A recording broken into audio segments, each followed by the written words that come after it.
This is TechCrunch. Elon Musk's AI chatbot Grok appeared to experience a bug on Wednesday that caused it to reply to dozens of posts on X with information about, quote, white genocide, unquote, in South Africa, even when the user didn't ask anything about the subject. The strange responses stem from the X account for Grok, which replies to users with AI-generated posts whenever a user tags @Grok. When asked about unrelated topics, Grok repeatedly told users about a, quote, white genocide, unquote, as well as the anti-apartheid chant, quote, kill the Boer, unquote. Grok's odd, unrelated replies are a reminder that AI chatbots are still a nascent technology and may not always be a reliable source for information. In recent months, AI model providers have struggled to moderate the responses of their AI chatbots, which have led to odd behaviors.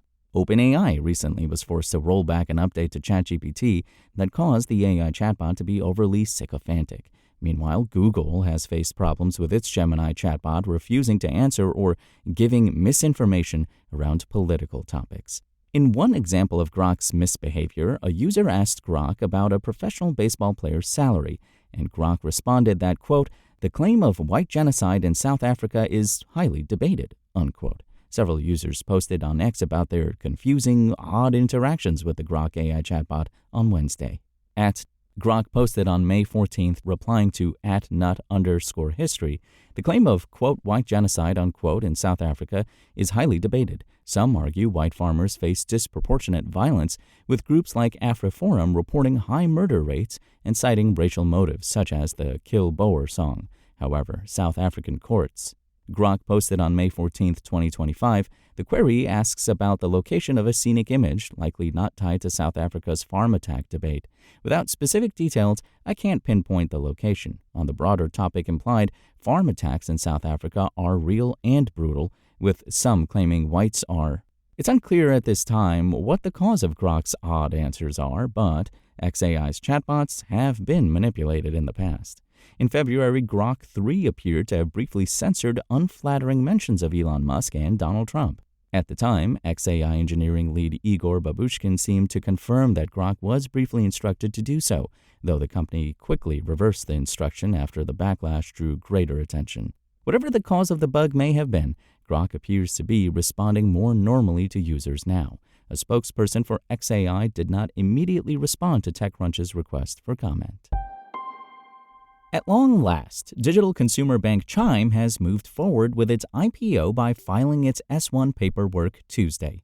Chime had reportedly filed confidential S-1 paperwork back in December. S-1 filings typically reveal all kinds of information, covering financial, legal, and other risk factors. But Chime's S-1 documents still have a lot of blank spaces. We don't know how many shares it hopes to sell or at what price. Chime could be aiming to raise $1 billion, IPO specialist Renaissance Capital believes. We also don't know how many shares insiders plan to sell as part of the IPO.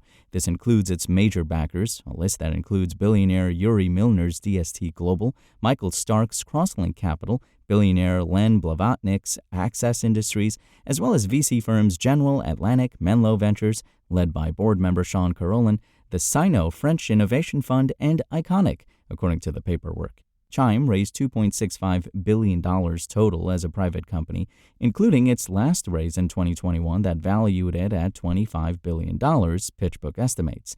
As a result, there are many more VCs on its cap table. They, too, could be in for big paydays. For instance, Kirsten Green's Forerunner Ventures and Hunter Walk's Homebrew both claim Chime as a portfolio company.